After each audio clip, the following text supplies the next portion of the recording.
شبہ و شبہات کی کوئی گنجائش ہی نہیں رہتی.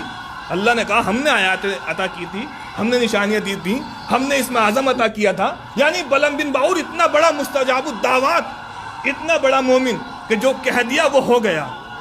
غور کر رہے ہیں؟ جو کہہ دیا وہ ہو گیا, جس کا ارادہ کیا وہ ہو گیا. لیکن جب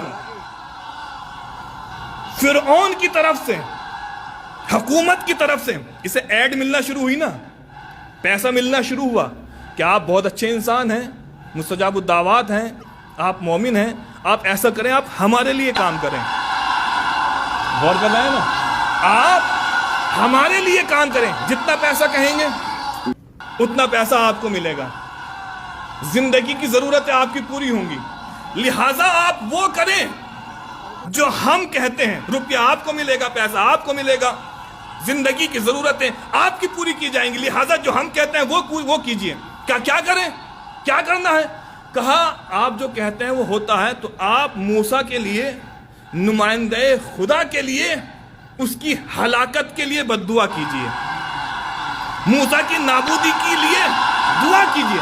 اب جیسے ہی اس نے, بلم بن باور نے جناب موسیٰ کی نابودی کا ارادہ کیا, توجہ چاہتا ہوں, اب جیسے ہی اس نے جناب موسیٰ کی ہلاکت کا, نابودی کا, قتل کا ارادہ کیا, تو اب یہ الفاظ ہیں قرآن کے, فَمَثَلَهُ كَمَثَلِ الْكَلْبِ. اب اللہ نے کہا کہ میرے حبیب, اب یہ بلم بن باور نہیں ہے, اب یہ کتا ہے, اب یہ کتا ہے.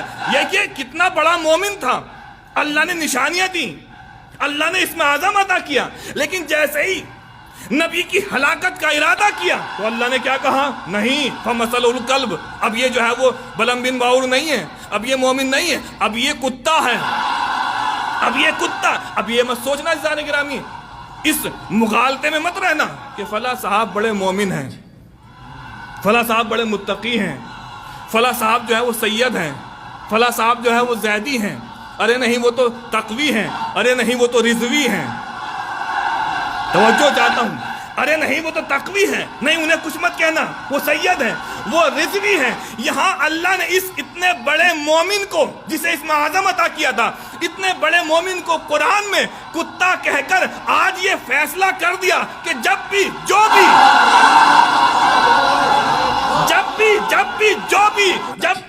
بھی حکومت کا لقمہ کھا کر میرے قرآن کے خلاف یا میرے نبی کے خلاف بولے تو سمجھ لینا کتا ہے, چاہے وسیم رضوی ہو یا نرسنہانند ہو.